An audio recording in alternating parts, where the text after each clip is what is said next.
The moment humans sat down with the apex predators. Captain Sarah Chen stared at the massive alien ship floating outside her viewport. The vessel looked like someone had taken a shark, made it the size of a small moon, and covered it in weapons. Sharp edges jutted from every surface, and glowing red lights pulsed along its hull like angry eyes.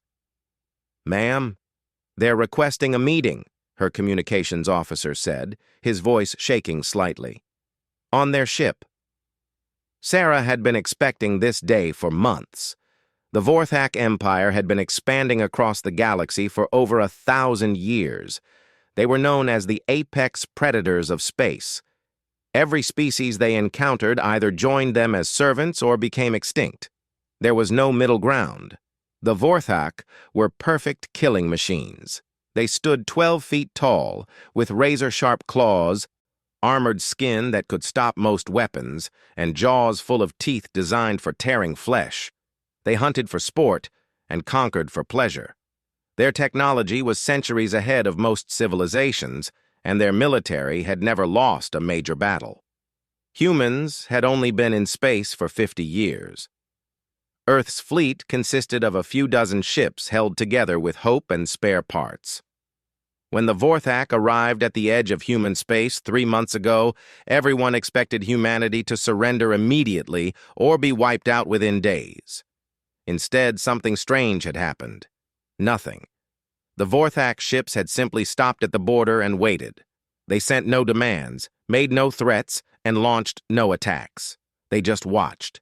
Intelligence reports suggested they were studying humans, trying to understand what made them different from other species. Now they wanted to talk. "Tell them I'll come aboard," Sarah said. "Alone." Her crew looked horrified. Lieutenant Martinez stepped forward. "Captain, with respect, that's suicide. The Vorthak don't negotiate. They just decide whether you're useful or food." Sarah smiled grimly. "Then I guess we'll find out which one humans are." The shuttle ride to the Vorthak ship felt like traveling into the mouth of hell. The docking bay was dimly lit, with walls that seemed to pulse like living tissue.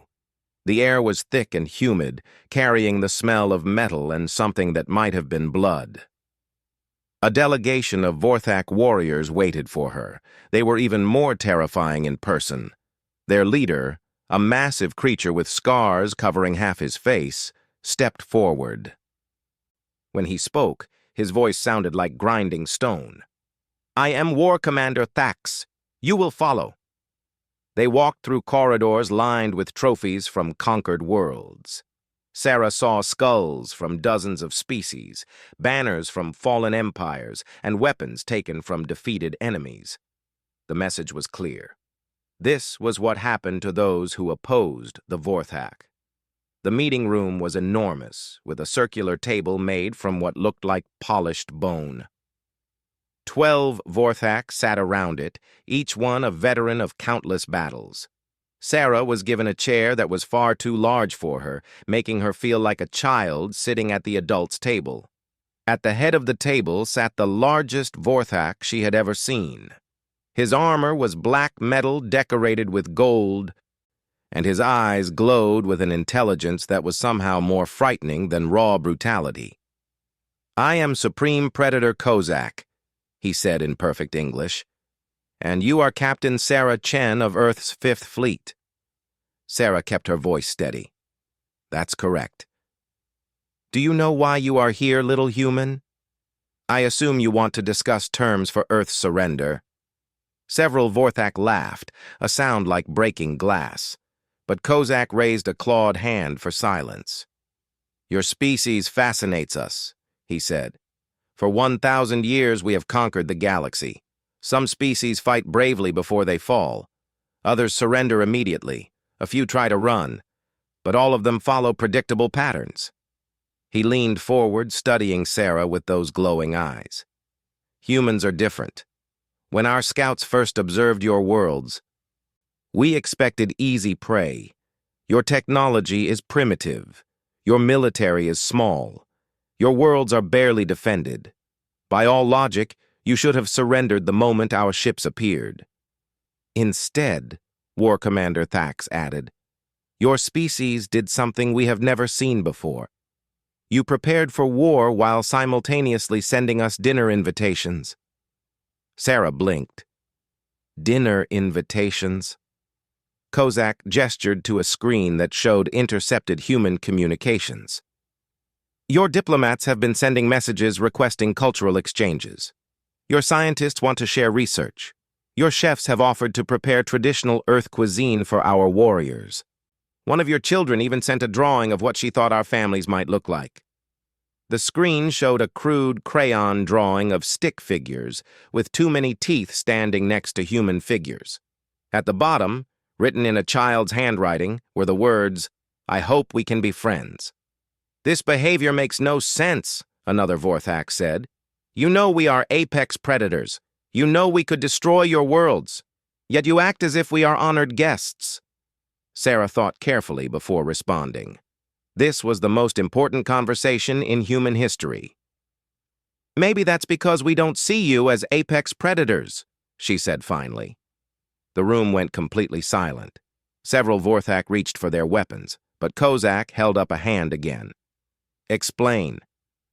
On Earth we have apex predators too, Sarah said. Lions, sharks, wolves, eagles. But we've learned something interesting about them.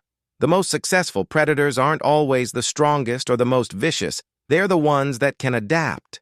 She stood up, knowing she was taking a huge risk, but feeling she had to make her point. Your empire has been expanding for 1,000 years. You've conquered hundreds of species. But what happens when you've conquered everyone? What happens when there's nothing left to hunt?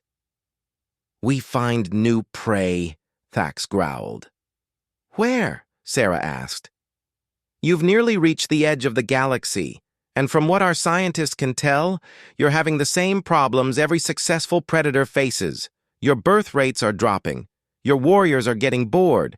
Your young ones are rebelling because they have no great challenges to face. She could see that her words were having an effect. Some of the Vorthak were looking uncomfortable. Your species is dying of its own success, she continued, not from war or disease, but from having nothing left to prove. You need something new, something different. And you think humans can provide this?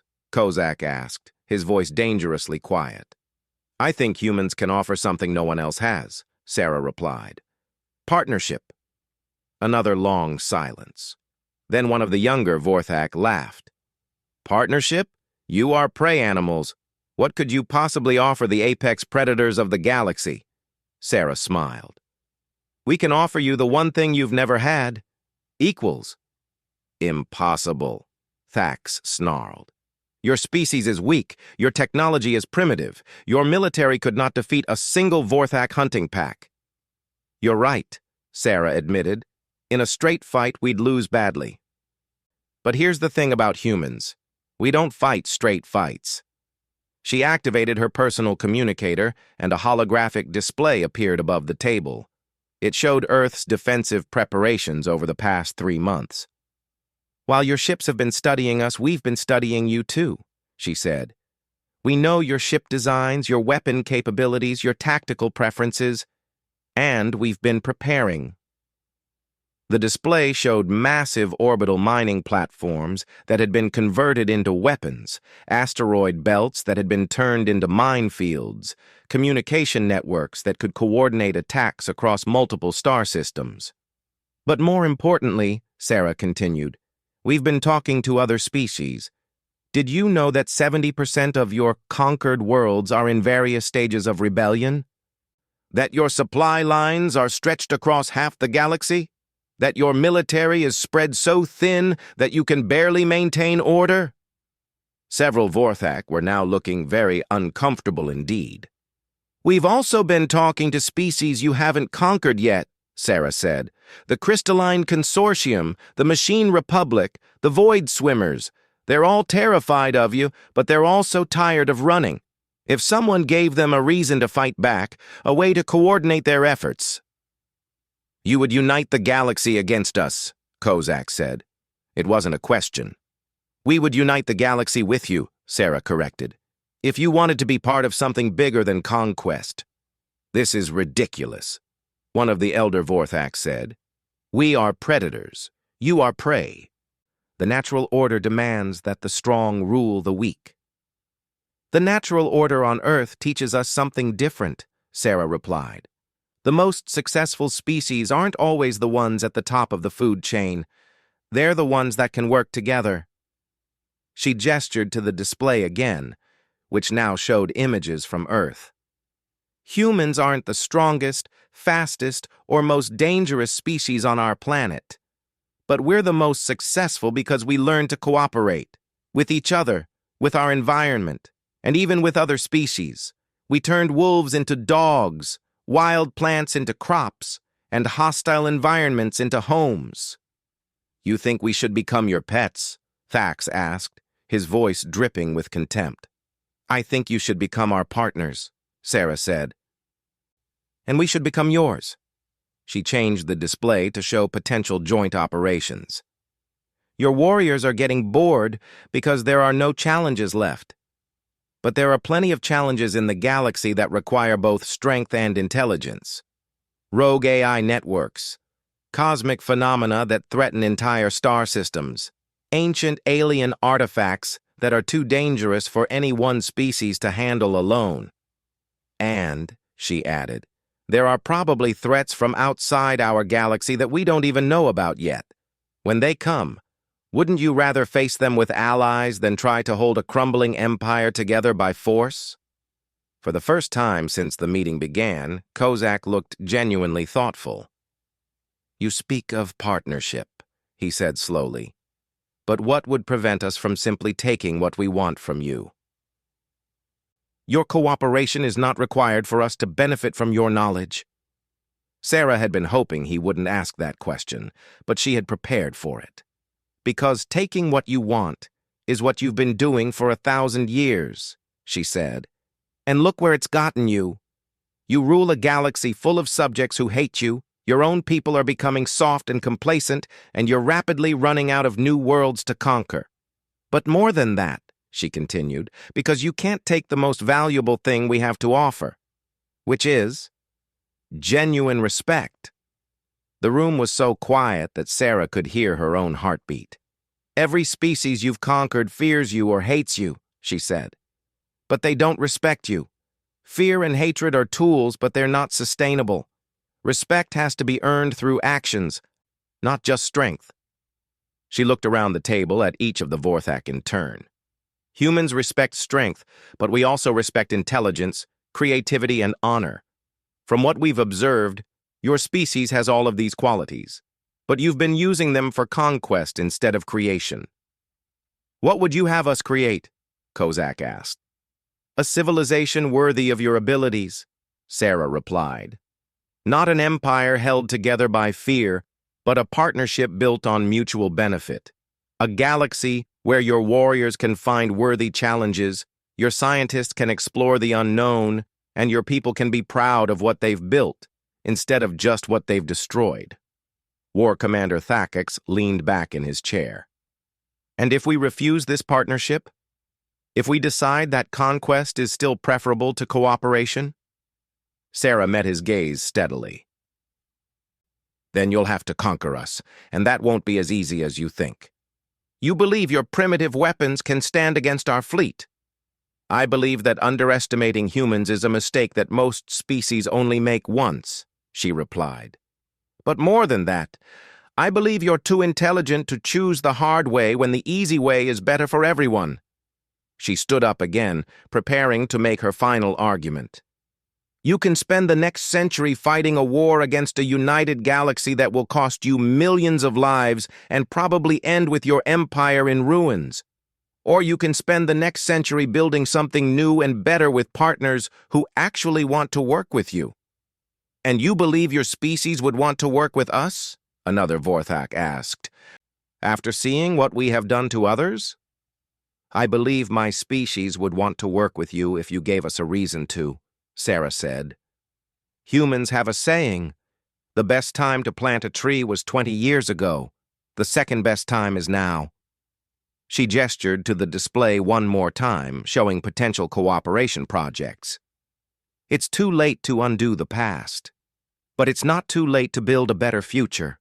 The question is whether you're brave enough to try something new. Supreme Predator. Kozak stood up slowly, his massive frame towering over Sarah. For a moment, she thought he might simply tear her apart and end the conversation permanently. Instead, he extended one clawed hand. "Captain Chen," he said formally, "on behalf of the Vorthak Empire, I accept your invitation to discuss terms for a possible alliance." Sarah reached out and shook the hand that could have crushed her skull like an egg.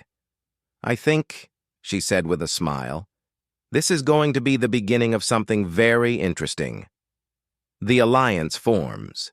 3 weeks after the historic meeting aboard the Vorthak flagship, Captain Sarah Chen found herself in the strangest situation of her life. She was sitting in a conference room on Space Station Alpha, watching a 12-foot-tall apex predator argue with a human diplomat about coffee preferences. "The beverage you call coffee is weak," War Commander Thax declared, holding up a cup that looked tiny in his massive claws. "It barely registers as a stimulant." Ambassador Williams, a patient man in his 60s, nodded seriously. "Would you prefer something stronger?" "We have espresso or perhaps some of our military-grade caffeine supplements." No, Dr. Yuki Tanaka interrupted from across the table. "Don't give him the military stuff. That'll keep him awake for 3 days straight. Try this." She slid a cup of dark liquid toward Thax. He sniffed it suspiciously, then took a careful sip. His eyes widened slightly. "This is acceptable," he admitted. "What is it?" "Japanese coffee with a shot of energy drink and some chocolate," Dr. Tanaka said proudly. "I've been experimenting with combinations that work for Vorthak metabolism." Sarah shook her head in amazement. The galaxy's most feared predators were learning to appreciate human coffee blends. If someone had told her this would happen a month ago, she would have recommended therapy. The negotiations had been unlike anything in recorded history. The Vorthak had arrived expecting to discuss terms of surrender. Instead, they found themselves in detailed conversations about trade agreements, joint research projects, and cultural exchange programs. Supreme Predator Kozak entered the room, and everyone stood respectfully. Even after 3 weeks of meetings, his presence was overwhelming. But something had changed in his demeanor. The constant tension that marked all Vorthak interactions had relaxed slightly. "Report," he said simply. Ambassador Williams activated a holographic display. "We've made significant progress on the preliminary agreements. The joint military exercises are scheduled to begin next month. The scientific exchange program has been approved by both governments. And we've identified the first 3 cooperative missions." The display showed star charts highlighting various locations. "The rogue AI network in the Centauri sector has agreed to negotiate, but only if both human and Vorthak representatives are present," Williams continued. "They apparently find the idea of our alliance intriguing. More likely, they find it impossible to believe," Thax muttered. "The cosmic storm threatening the Rigel colonies is worsening," Dr. Tanaka added. "Our combined scientific teams think they can develop a solution, but it will require both human innovation and Vorthak engineering capabilities." Kozak studied the charts carefully. "And the third mission?" Williams hesitated. "That one might be more complicated. We've received a distress call from the Helix Nebula. A previously unknown alien species has emerged, and they're extremely hostile." "How hostile?" Sarah asked. "They've destroyed 3 scouting fleets and show no interest in communication," Williams replied. "The surviving ships described them as being even more aggressive than the Vorthak were at their worst." Several Vorthak exchanged glances. Being described as less aggressive than another species was apparently a new experience for them. "What do we know about them?" Kozak asked. Dr. Tanaka pulled up new data. "They call themselves the Devourers. They seem to consume everything in their path: planets, ships, Even empty space gets stripped of useful materials. Their technology is completely unknown, possibly based on principles we don't understand. They sound like a challenge worthy of our attention, Thax said, and Sarah could hear the excitement in his voice. For the first time in weeks, he sounded like a warrior again. "That's exactly what I was hoping you'd say," she replied, "because humanity's best weapons won't be enough against something like this. We need your strength and experience." "And you believe our combined forces would be more effective?" Kozak asked. "I believe our combined forces would be something neither of our species could achieve alone," Sarah said. "Something new." Over the following days, the planning intensified. Human strategic thinking combined with Vorthak tactical knowledge created battle plans that neither species would have conceived independently. Human creativity merged with Vorthak engineering to produce new weapons and defensive systems. But the real breakthrough came during a late-night planning session. "The problem," Dr. Tanaka was saying, "is that we don't understand their technology. Every time our ships engage them, they adapt. It's like fighting an enemy that learns from every attack."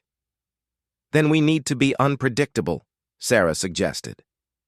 "Impossible," Thax replied. "Military tactics follow logical patterns. There are only so many ways to approach a target." "Only if you think like a military," Dr. Tanaka said thoughtfully. "But what if we thought like something else?" She pulled up historical data on human conflicts. "Some of our most successful military operations weren't planned by generals. They were planned by artists, scientists, even children playing games." "You want children to plan our battle strategy?" Thax asked, sounding confused. "I want us to think like humans and Vorthak at the same time," Dr. Tanaka explained.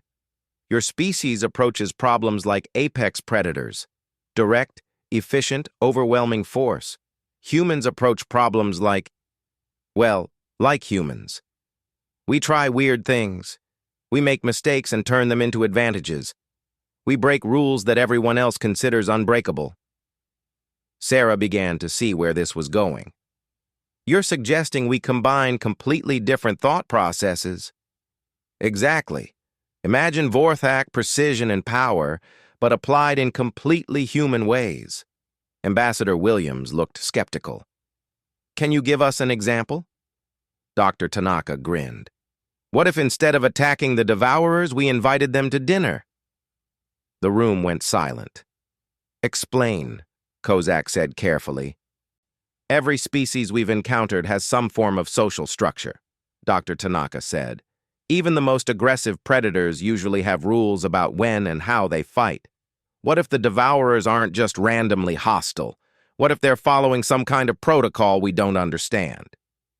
"Like a territorial display," Sarah added, catching on, "or a testing behavior." "Animals on Earth do this all the time," Dr. Tanaka continued excitedly. "They act extremely aggressive when they first encounter something new, but if you respond correctly, they become curious instead of hostile." Thax looked doubtful. "And if you respond incorrectly? Then they eat you. But they were going to do that anyway." "This is madness," one of the other Vorthak said. "We should simply attack them with overwhelming force." "We tried that," Williams pointed out. "It didn't work. They adapted to everything we threw at them." "Then we attack with more overwhelming force," the Vorthak replied. "Or," Sarah said, "we try something they can't adapt to because it's so crazy they'll never see it coming." Kozak was quiet for a long moment. "What exactly are you proposing?" Dr. Tanaka brought up a new display showing ship configurations. "We send a joint fleet to the Helix Nebula, but instead of arranging for battle, we arrange for a meeting. The ships broadcasting friendship messages while being escorted by the most heavily armed fleet in galactic history," Sarah added. "Peaceful intentions backed by overwhelming firepower. Show them we're not afraid. But we're not automatically hostile either," Williams said, warming to the idea. "It could work," Thax admitted grudgingly, "if they interpret it as a sign of strength rather than weakness." "And if they don't?" Kozak asked. Then we're already in position to fight, Sarah replied, but we'll have tried the human approach first. 2 weeks later, the strangest fleet in galactic history prepared to depart for the Helix Nebula. Human ships flew alongside Vorthak vessels, their crews trained in joint operations that had never been attempted before. Sarah stood on the bridge of the UES Harmony, watching Vorthak fighters practice maneuvers with human pilots. The sight still seemed impossible, but it was happening. "All ships report ready for departure," her communications officer announced. "Signal the fleet," Sarah ordered. "All ships, this is Captain Chen. Today we're going to try something that has never been done before. We're going to meet the unknown as partners rather than enemies. Whatever we find out there, we'll face it together." Kozak's voice came over the comm from his flagship. "Vorthak fleet acknowledges. Today, we hunt not for conquest, but for understanding."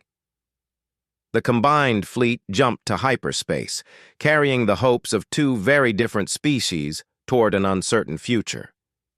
3 days later, they dropped out of hyperspace at the edge of the Helix Nebula.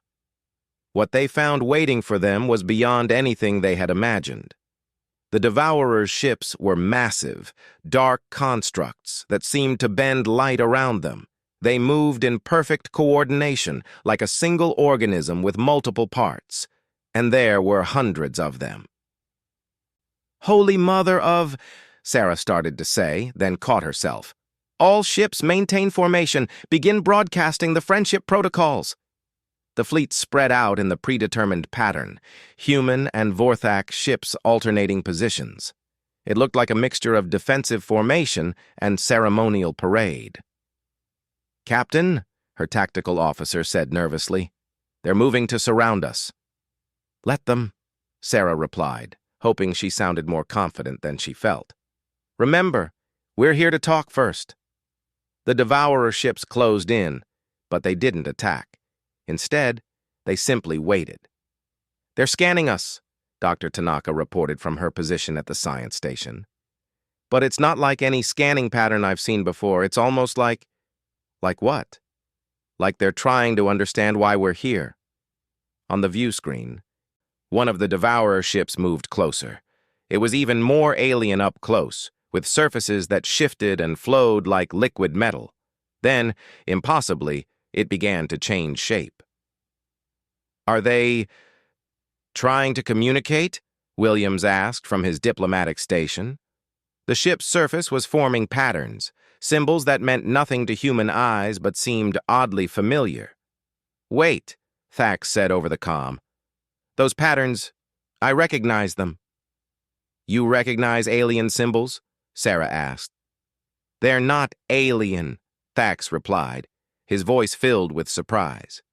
"They're hunting marks, symbols that apex predators use to mark territory and identify themselves to other predators."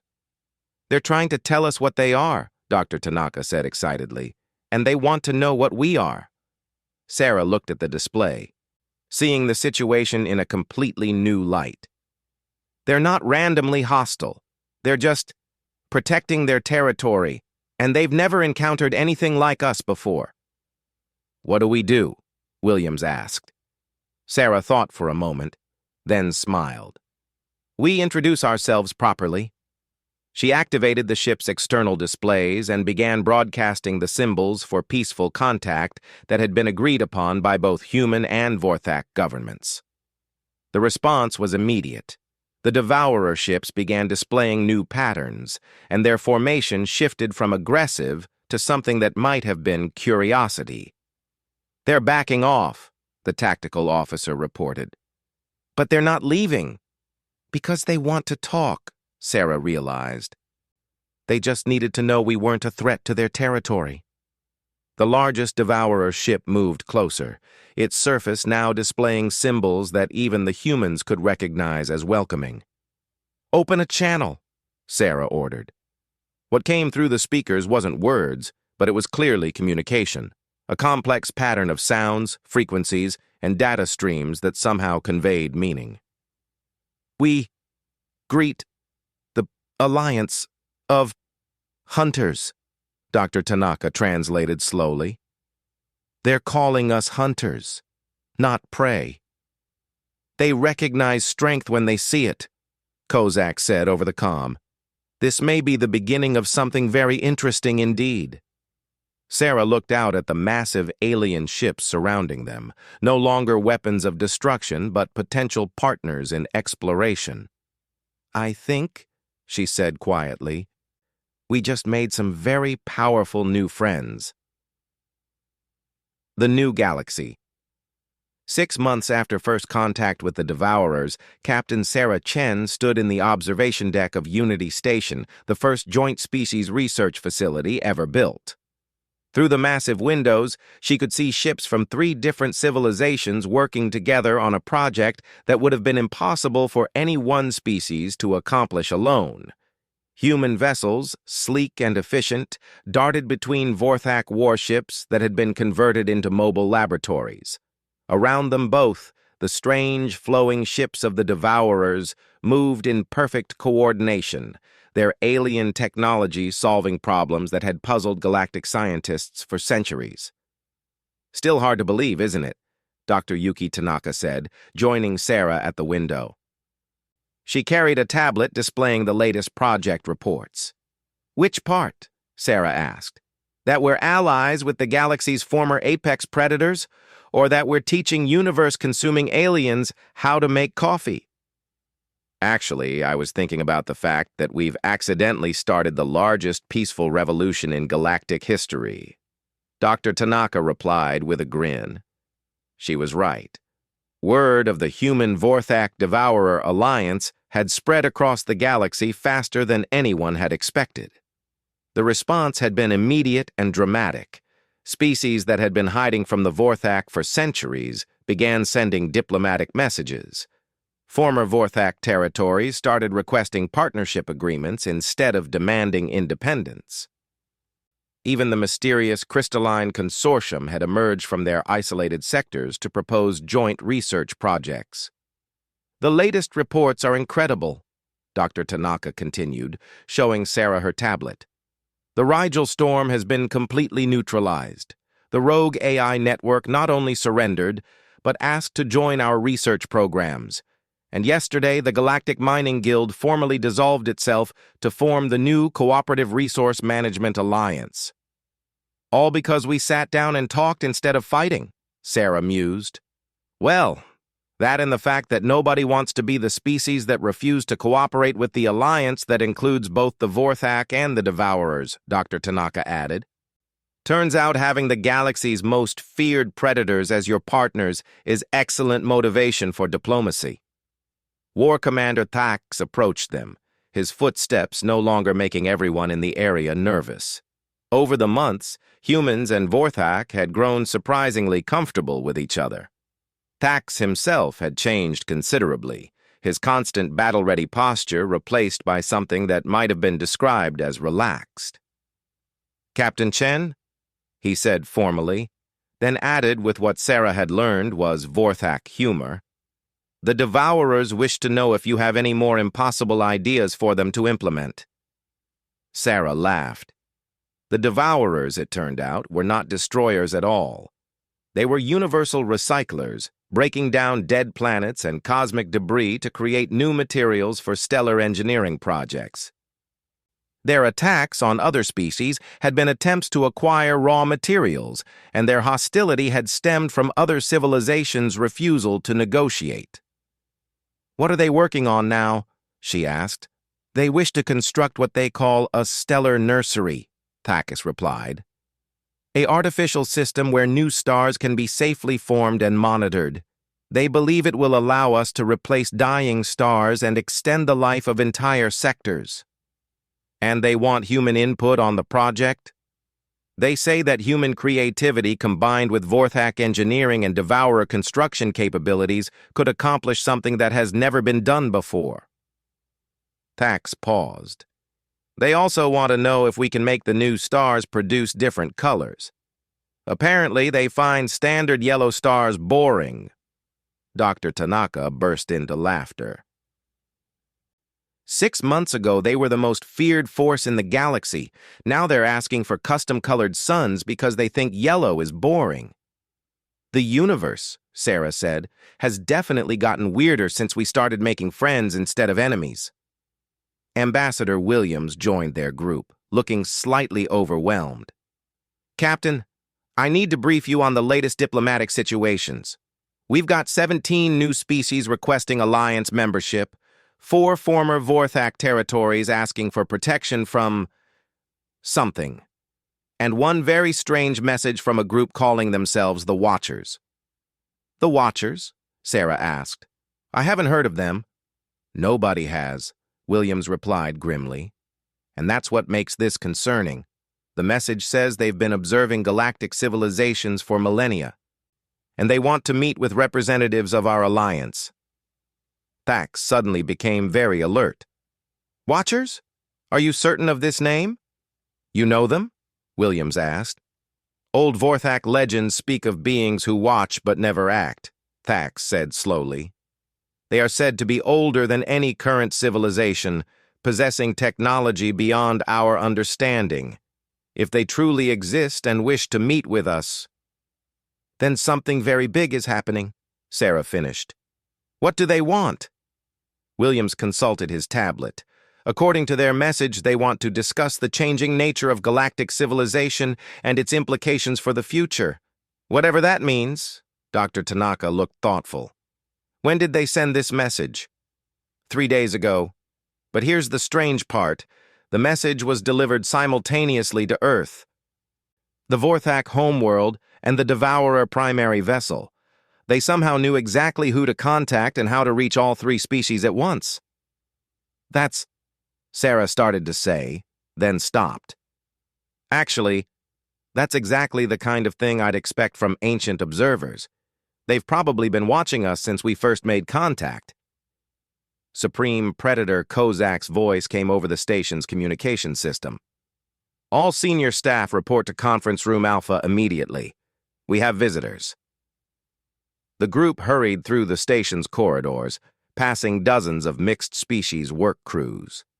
Human engineers worked alongside Vorthak technicians, while Devourer specialists provided guidance on projects that seemed to bend the laws of physics.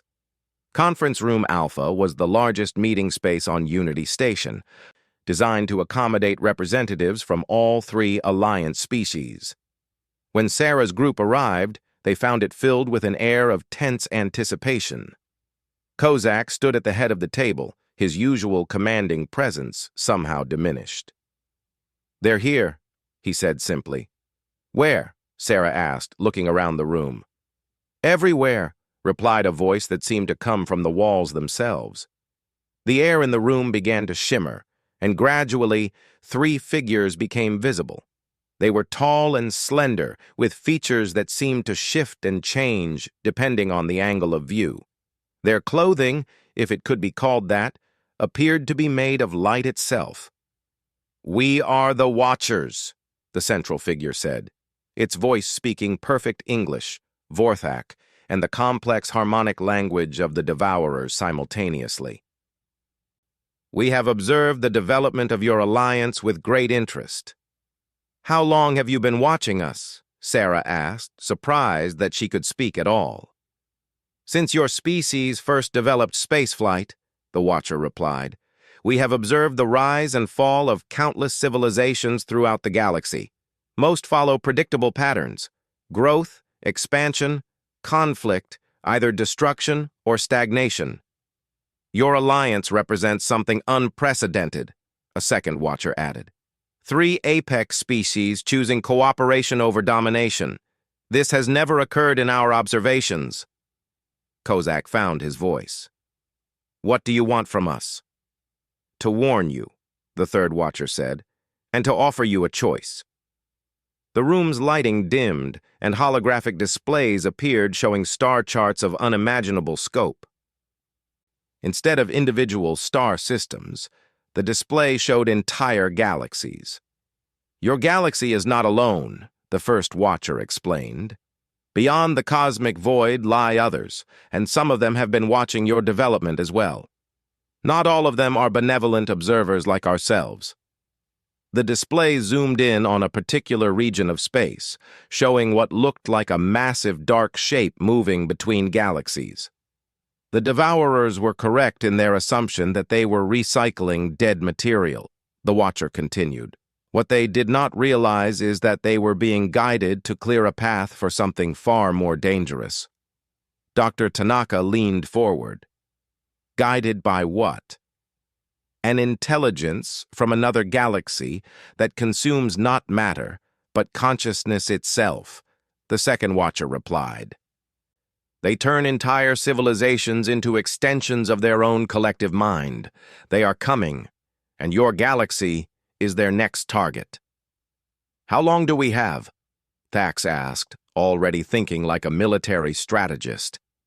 In your time measurement, perhaps 50 years, the third Watcher said. But preparation must begin immediately. The threat they represent cannot be countered by any single species, no matter how advanced. Then it's good that we're not a single species anymore, Sarah said firmly. The Watchers turned their attention to her. This is precisely why your alliance interests us. In millions of years of observation, we have never seen 3 apex species successfully merge their capabilities. You may represent the galaxy's best hope for survival. What kind of preparation are we talking about? Kozak asked. The displays changed to show technology beyond anything the Alliance had yet imagined. Weapons that could destroy star systems, defenses that could shield entire sectors of space, and ships that seemed to exist in multiple dimensions simultaneously. We offer you access to our archives, the first Watcher said. Knowledge accumulated over millions of years, technologies developed by civilizations that faced similar threats. But we cannot give you solutions. You must develop your own responses using your own unique capabilities. Why can't you just help us directly? Dr. Tanaka asked. Because direct intervention changes the fundamental nature of a civilization, the Watcher replied. Species that receive too much assistance become dependent, losing the creativity and adaptability that make them strong. Your alliance's greatest strength is that it represents the natural evolution of cooperation. Williams spoke up. What happens if we refuse this knowledge, if we decide we'd rather not know about cosmic threats? Then you will face the threat unprepared, and your galaxy will fall. The second Watcher said simply, The choice is yours, but choose quickly. Time is more limited than you know. Sarah looked around the room at her allies. Humans, Vorthak, and Devourers, all united by the crazy idea that cooperation was better than conquest. 6 months ago, such a meeting would have been impossible. Now it might be the key to saving their entire galaxy. We'll take the knowledge, she said. All of it. The decision must be unanimous, the third Watcher said. Kozak nodded grimly. The Vorthak Empire agrees. A harmonic sound filled the room as the Devourer representatives expressed their acceptance. Then it begins, the first Watcher said. But remember, we offer knowledge, not solutions. The galaxy's survival will depend not on what we teach you, but on what you create together. The Watchers began to fade from view. We will return when you have had time to absorb what we have shared. Use your time wisely. After they vanished completely, the room remained silent for a long moment. Finally, Thax spoke. Well, he said, this should be interesting. Sarah laughed despite the cosmic magnitude of what they had just learned. You know what? I think you're right. 6 months ago, the biggest threat we faced was whether humans and Vorthak could learn to get along. Now, we're preparing to defend the galaxy against interdimensional consciousness-eating invaders. With custom-colored stars and alien coffee, Dr. Tanaka added. The universe definitely has a sense of humor, Sarah agreed. Then she became serious. But we've already proven that impossible things can become possible when different species work together. We've built something new here. Something that's never existed before. She stood up, looking out the window at the mixed fleets working in perfect coordination. The Watchers are right about one thing. We can't solve this alone. But we're not alone anymore. We're part of something bigger than any single species could achieve. Kozak stood as well. Then we prepare for war. No, Sarah corrected him. We prepare for the future. Whatever comes, we'll face it together. Outside the station, human ships worked alongside Vorthak vessels, while Devourer constructs shaped raw matter into new configurations. They were no longer three separate species pursuing their own interests.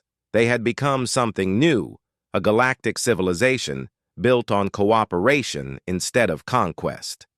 And as the first prototype of their joint stellar engineering project came online, painting a new star in brilliant blue light, Sarah smiled. Whatever challenges the future held, they would meet them not as predators or prey, but as partners in the greatest adventure the galaxy had ever seen. The age of apex predators was over. The age of cooperation had begun.